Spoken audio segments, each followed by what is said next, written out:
David Henshaw, a respected businessman, and Emma Callaghan, a bright university student, never imagined their lives would end in terror.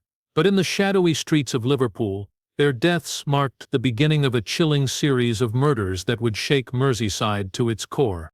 The rain had been falling all evening, soaking the narrow streets that wound their way down to the Liverpool docks. City was used to bad weather, but that night the atmosphere felt heavier, as if something unseen lingered in the air. On the edge of the river, where the shadows of cranes stretched across the water, a car sat quietly with its headlights dimmed. Inside was the body of David Henshaw, a well-known businessman whose face had appeared countless times in local newspapers. He had been praised for his charity work, his efforts to provide jobs in struggling neighborhoods, and his regular donations to community projects. To the public, he was a man of respect. To the detectives who found him, he was the first victim of a crime that would leave scars across Merseyside for years to come. Henshaw's death was brutal. His throat had been cut with precision, leaving no doubt that whoever had attacked him knew exactly what they were doing. There were no defensive wounds on his hands, no sign of a struggle, suggesting he had trusted his killer enough to let them close. His pockets were turned out, and his wallet was missing, but nothing else pointed to a robbery. The execution-style nature of the killing hinted at something more sinister, something calculated. For detectives, it was the kind of scene that raised more questions than answers. Why him? Why here? And who could carry out such a murder without leaving behind a single trace? News of the killing spread quickly. By morning, the people of Liverpool woke to headlines that spoke of shock and disbelief. Henshaw was not a gangster, not the type of man normally caught up in the violent underworld. He was respected, trusted, and even admired by many. To see his life end in such a violent manner left the city uneasy. If a man like him could be targeted, then no one felt safe.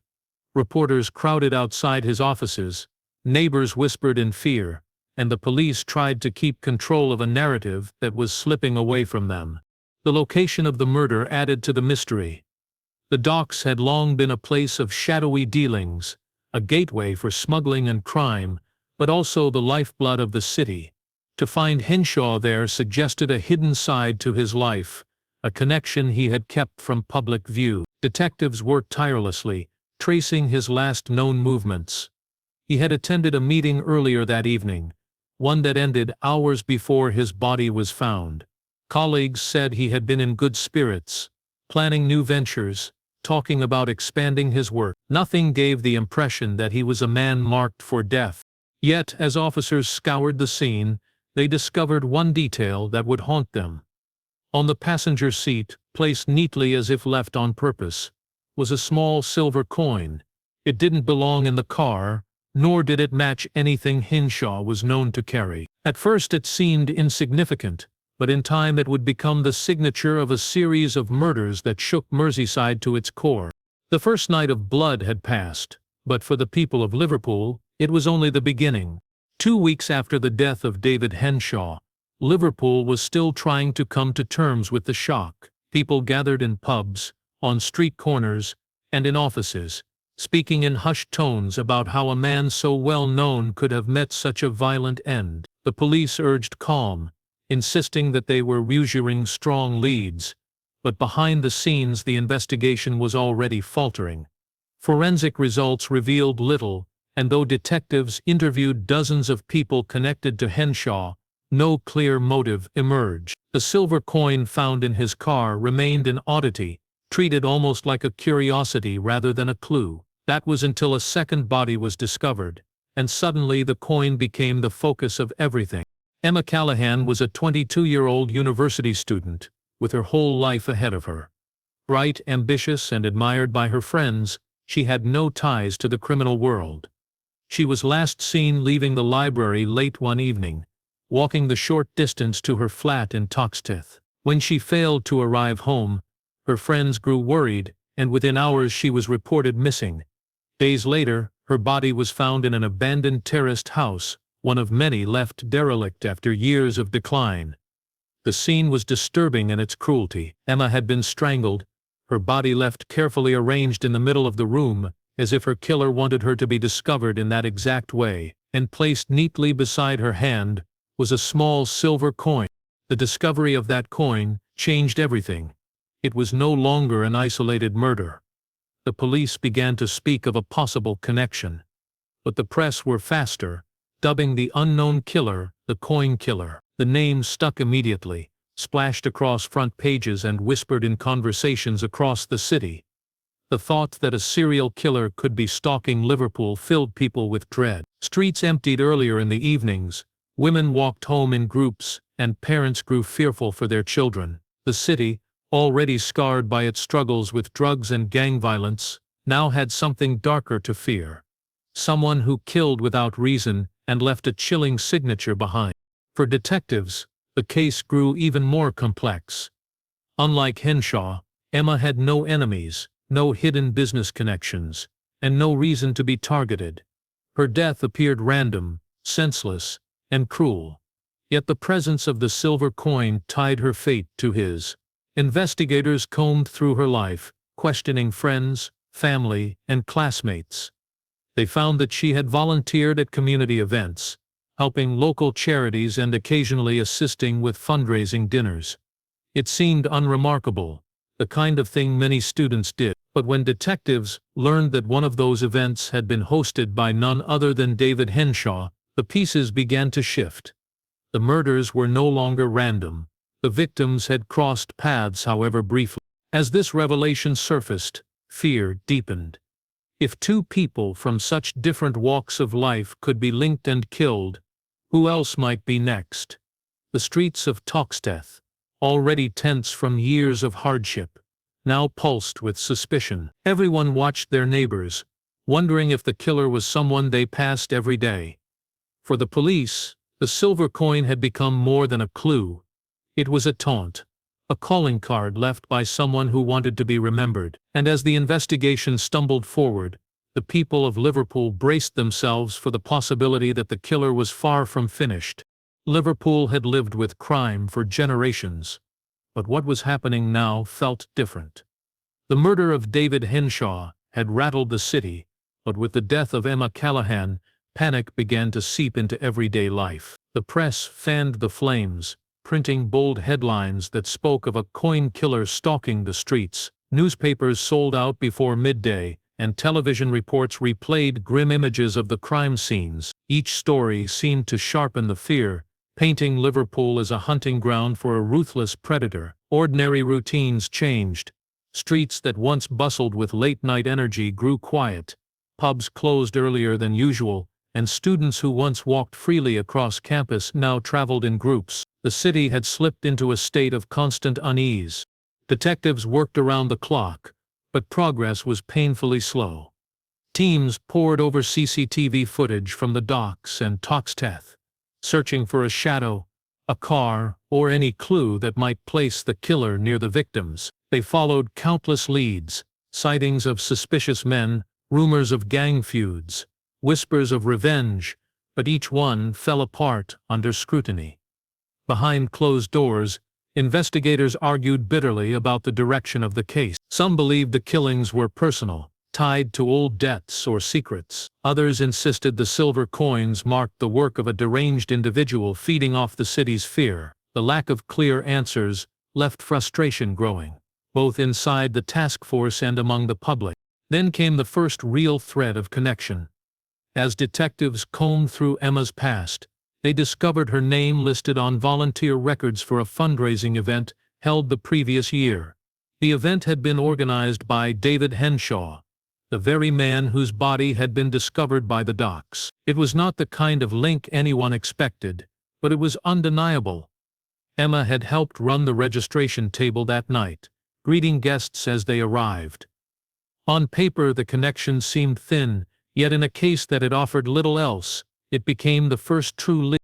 When the detail reached the media, the story shifted dramatically.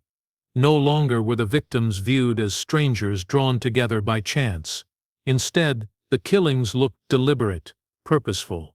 Theories filled the air. Some said Henshaw had been hiding shady business deals, and Emma, through her volunteer work, had stumbled across something she should never have known. Others speculated that the killer was targeting anyone who had crossed paths at that event.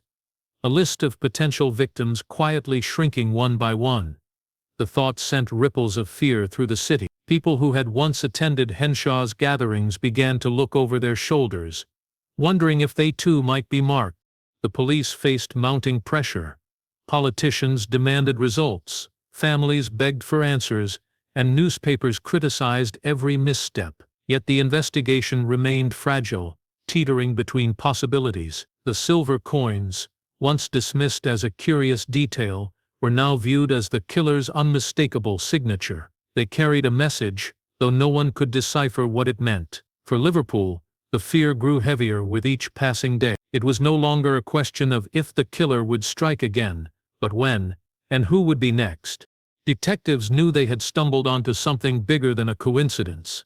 The link between David Henshaw and Emma Callaghan was too strong to ignore, and when they dug deeper, the picture that emerged was darker than anyone expected. At the center of it all was an organization few outside certain circles had ever heard of: the Mariners' Society. On the surface, it looked harmless enough, a social club for professionals connected to the docks, hosting dinners, charity events, and networking gatherings. But buried beneath the polite facade were whispers of illegal dealings, secret meetings, and powerful men who used the club as a shield for their crimes. Tracing Henshaw's financial records revealed questionable transactions tied to accounts that vanished into offshore havens. Money was moving through the Mariners' Society in vast sums, far more than any community group could justify. The deeper the police dug, the clearer it became that the society was not a place for friendly conversation over drinks.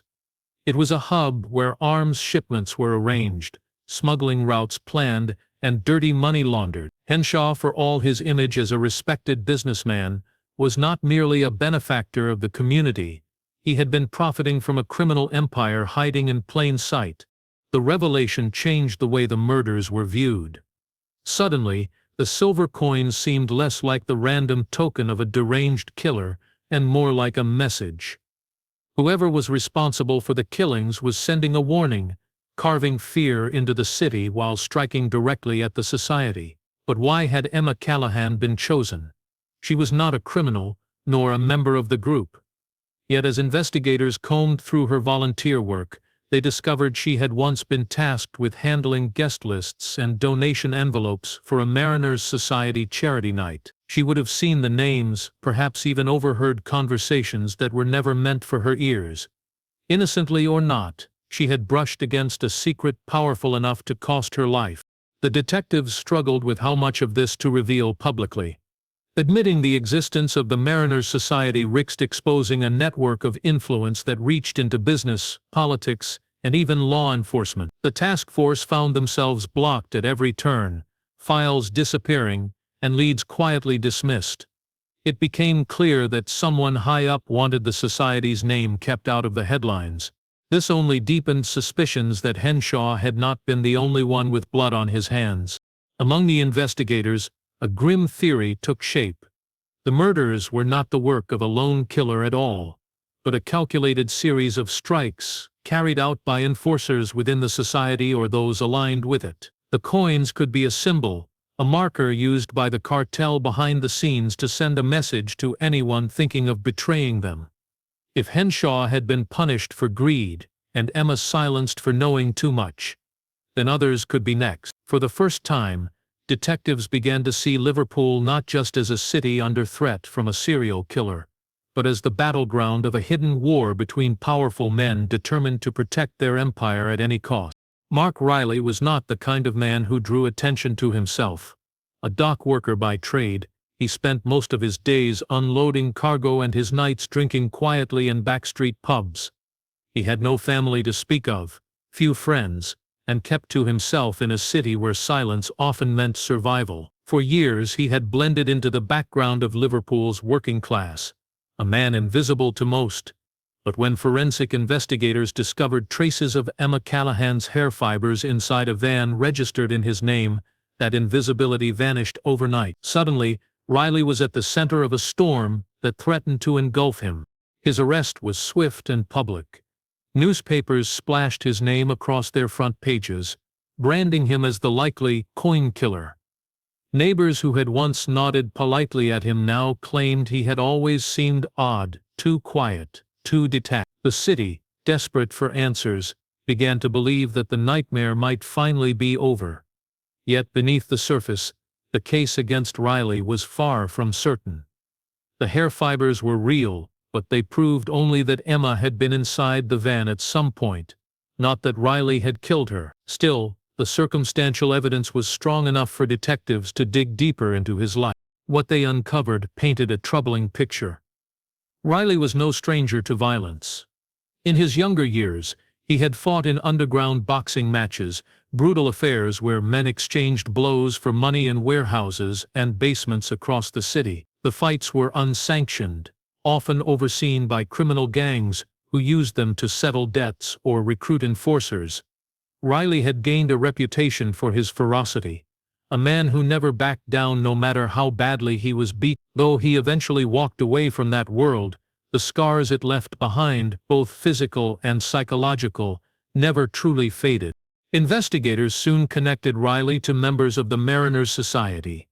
He was not a member himself, but his work on the docks put him in close contact with their operations. Cargo shipments came and went under his watch, and his name appeared in logs linked to containers flagged by customs for inspection. Though he had never been caught smuggling, it was clear that Riley lived in the shadow of men far more powerful than him. To detectives, this placed him in the perfect position to act as a disposable tool for the society, someone who could carry out their dirty work without drawing suspicion.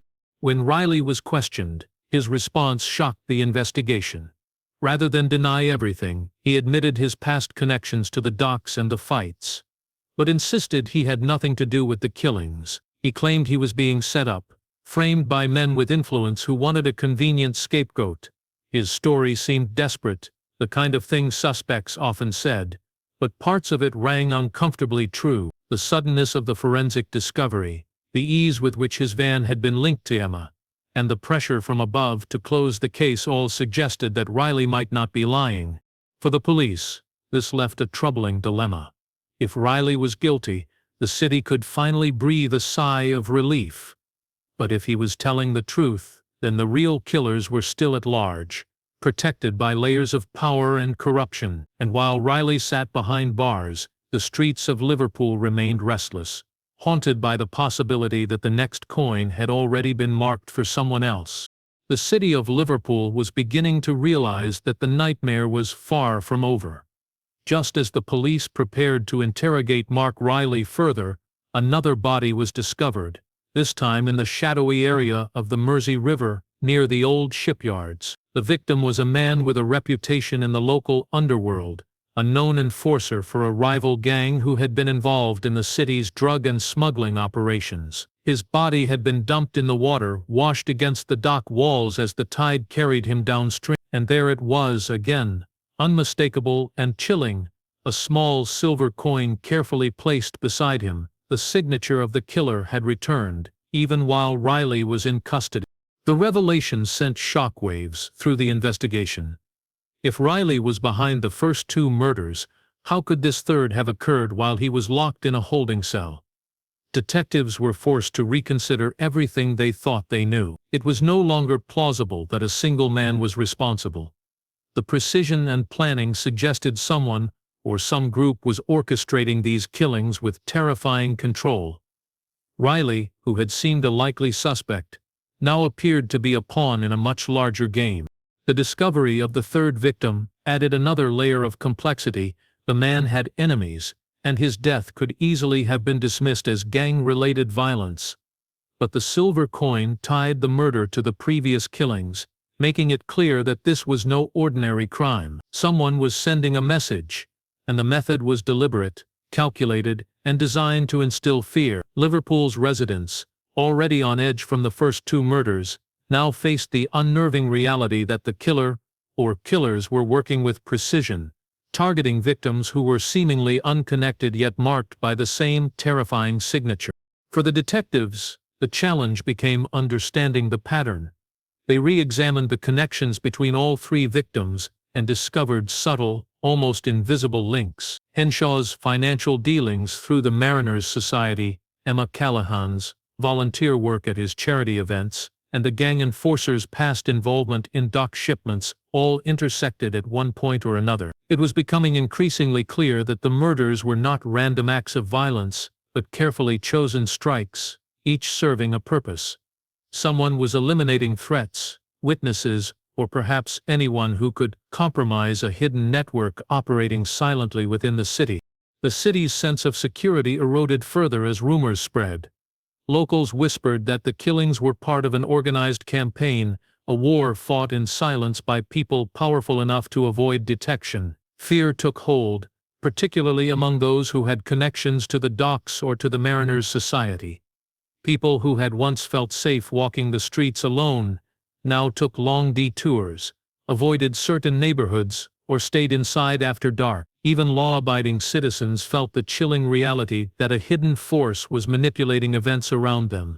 For the police, the third murder forced a shift in strategy. They began to suspect multiple perpetrators or at least a network capable of carrying out killings while diverting attention. Riley, once the center of the investigation, was reclassified as a possible victim of circumstance, a man trapped in a web of power far beyond his control. Each new clue only deepened the mystery, revealing a city where trust was fragile, appearances were deceptive, and the true scope of the killings was far larger than anyone could have imagined. Liverpool, once proud of its resilience, now faced the terrifying realization that the nightmare was far from over. The investigation had reached a turning point, though not the kind anyone had hoped for. As detectives sifted through the tangled web of evidence, a shocking truth began to emerge. The murders were not random acts of cruelty or the work of a lone, deranged individual. They were part of a carefully orchestrated plan designed by people who had far more power and influence than anyone in Liverpool had imagined. Every detail, the victims, the locations, the silver coins, pointed to a single conclusion. There was a puppet master behind it all, someone using fear and violence to maintain control over a criminal empire hidden in plain sight. Financial records from the Mariners' Society became the key to unraveling the mystery. Investigators uncovered vast sums of money flowing through the organization, funds that were unaccounted for and traced back to Henshaw. It became clear that he had been skimming millions from shipments passing through Liverpool's docks, shipments that were part of an international cartel operating quietly but effectively in the city. His murder, once believed to be a random act, was now revealed as a calculated punishment. Henshaw had crossed people who were not only ruthless, but capable of orchestrating violence with perfect precision. The connection to Emma Callaghan became chillingly obvious in this new light. She had stumbled across sensitive information during her volunteer work, perhaps noticing discrepancies in donation records or overhearing conversations that should have remained secret. Her death was not a mistake, it was a silencing, a way to eliminate anyone who might compromise the cartel's operations. Each coin left beside the victims now took on a terrifying significance. It was a signature, a mark left by those who wanted everyone to know that defiance would be punished, and that the cartel's reach extended even into the seemingly quiet streets of Liverpool. As detectives pieced together the network, the scale of the operation became terrifying.